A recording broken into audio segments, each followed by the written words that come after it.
Welcome to my YouTube channel. आज हम देखेंगे क्लास 12th के केमिस्ट्री का चैप्टर नंबर 1 ठोस अवस्था। इस चैप्टर को स्टार्ट करने से पहले हमें यह जानना बहुत ही आवश्यक है कि ठोस अवस्था किसे कहते हैं। तो हम ये आगे भी देख चुके हैं क्लास 9th 10th या 11th में कि ठोस पदार्थ किन्हें कहते हैं। तो ठोस अवस्था पदार्थ की वह अवस्था है जिनका आकार व आयतन निश्चित होता है, जिनके अणु परमाणु या आयन प्रबल आकर्षण बल द्वारा घिरे होते हैं या जिनका गलनांक व क्वथनांक उच्च होता है। ये सब गुण जिन पदार्थों में पाए जाते हैं उन्हें ठोस पदार्थ कहते हैं और पदार्थ की इसी अवस्था को ठोस अवस्था कहते हैं। अब हम आगे देखते हैं ठोस अवस्था के प्रकार। तो अवयवी कणों की व्यवस्था के आधार पर ठोस कितने प्रकार के होते हैं। तो अवयवी कणों की व्यवस्था के आधार पर ठोस दो प्रकार के होते हैं। पहला है क्रिस्टलीय ठोस और दूसरा है अक्रिस्टलीय ठोस।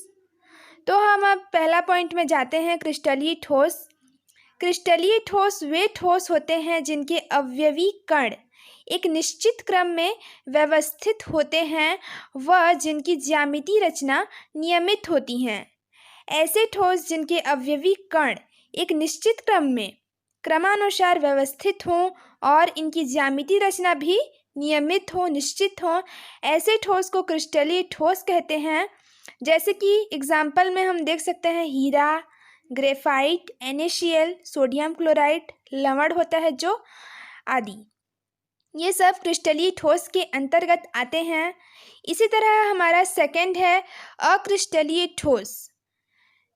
यह जस्ट इसका अपोजिट होता है। वे ठोस जिनमें अवयवी कण निश्चित क्रम में व्यवस्थित नहीं होते व जिनकी ज्यामितीय रचना नियमित नहीं होती, वे अक्रिस्टलीय ठोस कहलाते हैं। इसका जस्ट अपोजिट होगा कि इसमें अवयवी कण निश्चित नहीं होते और इनकी ज्यामितीय रचना नियमित नहीं होती। इसका एग्जाम्पल है कांच, रबर, प्लास्टिक आदि। तो इसी तरह से क्रिस्टलीय और अक्रिस्टलीय ठोस का परिभाषा बनता है।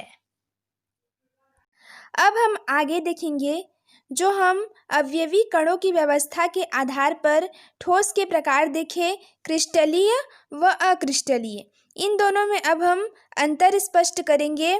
तो गुणों के आधार पर अंतर यहाँ हम देखते हैं। तो हमारा पहला गुण आता है कणों की व्यवस्था या संरचना।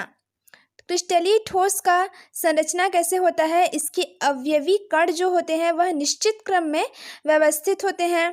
यह हमारा डिफिनेशन में आ चुका है। और अक्रिस्टलीय ठोस में जो अवयवी कण होते हैं उसके वे निश्चित क्रम में व्यवस्थित नहीं होते हैं। अब सेकेंड हम देखते हैं ज्यामितीय। तो क्रिस्टलीय ठोस की जो ज्यामितीय संरचना होती है वह निश्चित होती है और अक्रिस्टलीय ठोस की ज्यामितीय संरचना निश्चित नहीं होती हैं। थर्ड गुण हम देखते हैं गलनांक। तो क्रिस्टलीय ठोस का गलनांक निश्चित होता है, नियमित होता है और अक्रिस्टलीय ठोस का गलनांक निश्चित नहीं होता है। चौथा पॉइंट देखेंगे अवस्था। ये क्रिस्टलीय ठोस यानी कि क्रिस्टलीय ठोस जो होते हैं वे पदार्थ के रूप में होते हैं और अक्रिस्टलीय ठोस जो होते हैं वह अति शीतलित द्रव्य या छद्म द्रव्य माने जाते हैं। यानी कि ये द्रव्य के रूप में होते हैं, जबकि क्रिस्टलीय ठोस जो होते हैं वह पदार्थ के रूप में होते हैं। अब हम पांचवा गुण देखते हैं। पांचवा गुण है हमारा दैशिकता। तो दैशिकता जो होता है वह क्रिस्टलीय ठोस में यह विषम दैशिक गुण दर्शाते हैं। यानी कि इनके भौतिक गुण विषम दैशिक यानी सभी दिशाओं में समान नहीं होते हैं और अक्रिस्टलीय ठोस में ये समदैशिक होते हैं, यानी कि इसके भौतिक गुण सभी दिशाओं में एक समान होते हैं। अब छठवां पॉइंट हम उदाहरण बना लेते हैं। उदाहरण में हमारा आता है क्रिस्टलीय ठोस का उदाहरण है सामान्य लवण। सामान्य लवण में हमारा आता है NaCl, KCl, हीरा, ग्रेफाइट, ये सब हमारे क्रिस्टलीय ठोस के अंतर्गत आते हैं।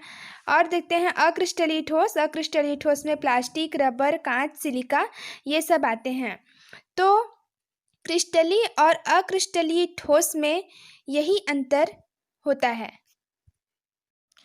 अब हमारा पार्ट स्टार्ट होता है। हमारे पार्ट में हमारा सबसे फर्स्ट में है क्रिस्टलीय ठोस।